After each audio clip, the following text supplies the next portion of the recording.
ഞാൻ ഈ കാടുകളിലെ ഒരു കുഞ്ഞാങ്ങളെയാണ്. കുട്ടിത്തേവാങ് എന്ന് പറയും ഞങ്ങളെ. പണ്ട് കാലത്ത് എല്ലായിടത്തും ഉണ്ടായിരുന്നു കേട്ടോ ഞങ്ങള്. ഇപ്പൊ അങ്ങനെയൊന്നുമല്ല. എണ്ണമൊക്കെ നല്ലോണം കുറഞ്ഞു. നമ്മളെ കാണാൻ നല്ല ചന്താണ്. ചെറിയ ശരീരം, പിന്നെ വലിയ 2 കണ്ണ്. രാത്രിയില ഞമ്മക്ക് ശരിക്കും കണ്ണ് കാണുന്നത്. അതുകൊണ്ട് തന്നെ രാത്രിഞ്ചരന്മാരാ ഞമ്മളെല്ലാവരും. പകലാണെങ്കിൽ ഏതെങ്കിലും മരപ്പൊത്തിലോ ഇലക്കൂട്ടത്തിലോ ഒക്കെ ഒളിച്ചിരിക്കും. നടത്തം കണ്ടാൽ ചിരി വരും നിങ്ങൾക്ക്. അത്രയ്ക്കും പതുക്കെയാണ് ഞമ്മളെ പോക്ക്. മെല്ലെ മെല്ലെ ചുവടുവെച്ച് മരക്കൊമ്പത്തൊക്കെ അള്ളിപ്പിടിച്ച് കയറും. എന്തിനാണെന്നോ ഇത്ര പതുക്കെ പോണത്? ഇരപിടിയന്മാരെ പറ്റിക്കാനാണ് ഈ ബുദ്ധി. ആഹാരം എന്താണെന്നല്ലേ ചോദിച്ചേ?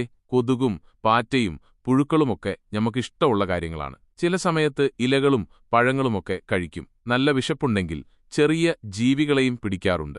പ്രജനനം എന്ന് പറഞ്ഞാൽ വർഷത്തിൽ 1-2 കുഞ്ഞുങ്ങളെ ഞങ്ങൾ പെൺതേവാംഗങ്ങൾ പ്രസവിക്കും. ഗർഭം ഒരു 5-6 മാസത്തോളം ഉണ്ടാവും. കുഞ്ഞുങ്ങളെ കുറേ കാലത്തേക്ക് ഞമ്മൾ നല്ലോണം നോക്കും. അവര് വലുതാവുന്നവരെ അമ്മയുടെ കൂടെ തന്നെ ഉണ്ടാവും.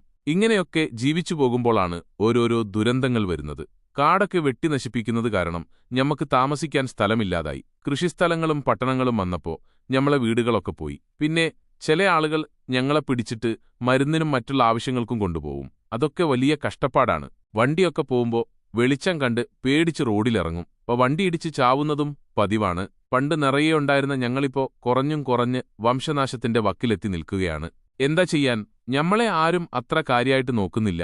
ഈ പോക്ക് പോയാൽ കുറച്ചുകാലം കഴിയുമ്പോൾ കുട്ടിത്തേവാങ്കുകൾ ഉണ്ടായിരുന്നു എന്ന് പറയുന്നൊരു കാലം വരും. സങ്കടമുണ്ട് ഇതൊക്കെ ഓർക്കുമ്പോൾ. ഇത്രയേയുള്ളൂ എന്റെ കഥ.